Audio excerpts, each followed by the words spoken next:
everyone. I'm here to share with you all my journey as an entrepreneur. I think to all of the people listening in, I have always felt that I learned a lot about business and how to run a business, how to grow a business from people who had come and built businesses before me. And I think they all had fascinating journeys, fascinating stories which they shared. And this is my way of paying it forward to the next generation, sharing my experiences and learning as I nurtured my business. And, we brought it to a certain stage and are, of course, continuing on the journey. Today's topic is nurturing your business. And to make it easy for all of us, what I have done is I have divided the learnings into three broad stages that any entrepreneur undergoes. So anyone who is starting a business or has started a business can take a call for himself of which stage is he at. And if you all are facing similar challenges or similar problems, don't worry, the path is, you're on the right path. And, I think all entrepreneurs go through a similar journey. Let's get straight into it. The first stage, I have, of course, got all of these three stages from my business coach, who kind of, when I was going through my business learning, and she said that the first stage is known as the stage of formulation. So since we are in the retail business, I'm going to address it in terms of number of stores. You're maybe in some other field, you can, kind of draw parallels for yourself. So the journey when you are from store number 1 to store number 10, this is what we call as the journey, the stage of formulation. Now let us see what it really means. This is the stage where a lot of the experimentation is happening, right? Where you have a business idea, I had a business idea and I was very excited about it and I wanted to take it out into the market and I wanted to test it out, whether does it work. Are my customers getting as excited as I am, or is it just me and, will I find enough takers? So this is a stage where, I had literally nothing to lose, right? Because I was starting off and I was allowed, I had the license to make a lot of mistakes. So I was absolutely experimenting with the freedom of, if I go wrong, nothing to worry, I will try out something, different. This is also the stage where typically it was, a one-man army. All the 6 functions that are there in business, there is marketing, there is supply chain, there is your entire, the projects team, the accounts team, the IT team, the training and the R&D, the training and the audit team. None of these teams existed. I did not even know that there are these 6 functions which are the core functions of any business. So I was pretty much operating as each one of these at different times of the day. And, so there was a lot of that entrepreneurial zeal, that, that startup energy, that enthusiasm that you have, where you just want to go ahead and prove yourself to the world. Actually, it was to prove to my father that, I can make it. This is the stage of the proof of concept. You are discovering who your real customer is. You are discovering what product is working, what product is not working. And the market is full of surprises, because what you think is going to work and what people are liking may be, slightly different or completely different. And you realize that at the end of the day, customer is king. So you have to keep on adapting and improvising your product so that you have customers, and more importantly, you have a lot of customers. Because for the business to make money, you need a lot of customers. There are certain pitfalls at this stage that I fell into, and I hope that I'm going to share them with you so that you don't fall into them. And it's great to avoid them. So pitfalls are of financial constraints. People complain that there are financial constraints, therefore they are not being able to do things the way they want to. All businesses, all entrepreneurs go through this. So you're not going to be new. And this is actually what really prepares you and sets you up for growth. So going through that process is a part of this journey that you are going to live as an entrepreneur. This is a very, very important pitfall to avoid. So when we started work, so we were going with a single product because we felt that a lot of the international brands in the food space that have got created are all single brand brands. So why in India is everyone in the food business trying to do everything under the sun? Because they should feel that the father, the mother, the son, the daughter, the young college student, everybody needs to have some product which they can come and buy at your store. And when we were looking at the Western concepts, all of them were very much focused on certain products which they were offering. So was it that India is different and we need to do things differently here? Or is it that worldwide customers are the same, their requirements are the same? It is the brand which needs to have the discipline and the focus to stay true to what their core offering is. So, this entire thing of should I remain focused on one product or should I become a me too and do what everyone else is doing? And then once I get successful, then I will start really doing what I want to. So my suggestion is always remain focused. It may be a slightly longer journey, slightly more difficult, but the one that you should follow. Great. This brings us to stage 2. This is the stage of concentration. And so here it is from store number 10 to store number 100.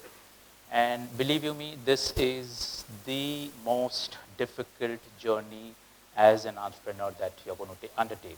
From store number 1 to 10, what is happening is you started with nothing to lose, right? Because everything that you were doing was just adding on because you started from 0. But once you cross store number 10, what happens is a little bit of, people have started complimenting you. Your first newspaper articles have been written, and there is some, investor interest coming into your business, and you start feeling, hey, I am successful. And the entire fear of that I have something to lose now creeps in, which is a very, very troublesome thing to have. And this is where you start making a lot of the mistakes. However, you are in the stage of concentration, and all business owners go through this. This is the stage where, literally 10 units of energy is giving you just 1 unit of outcome.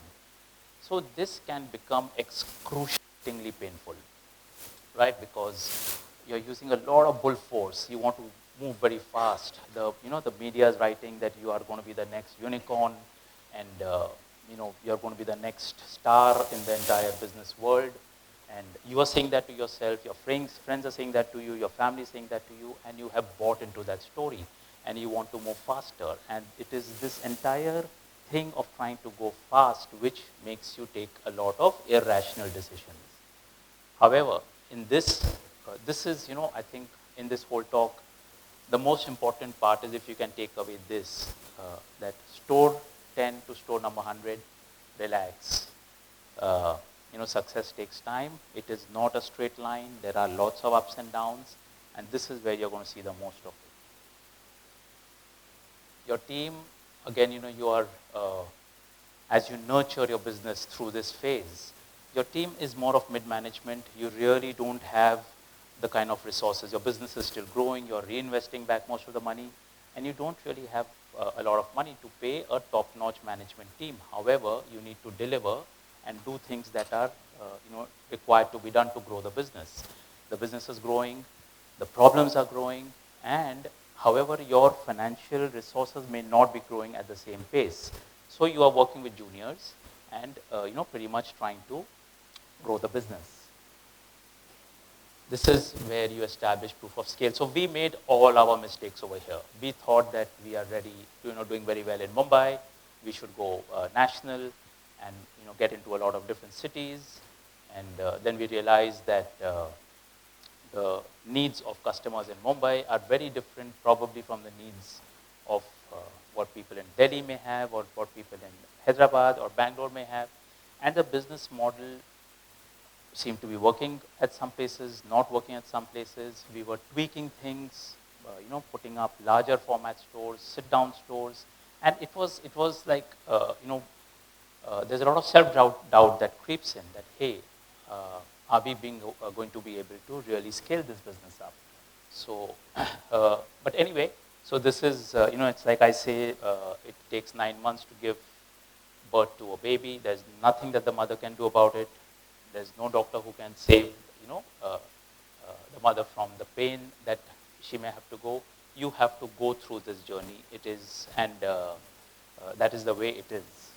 The urge to expand, geographically, because we had to quickly get to 100 stores. We thought, hey, why not go national?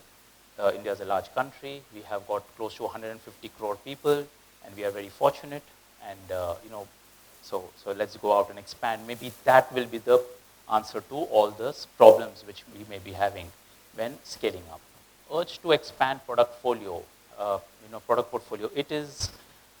So what also happens in this stage is, as an entrepreneur, you're going to have investors who've come into your business, and they are very. They have good intentions.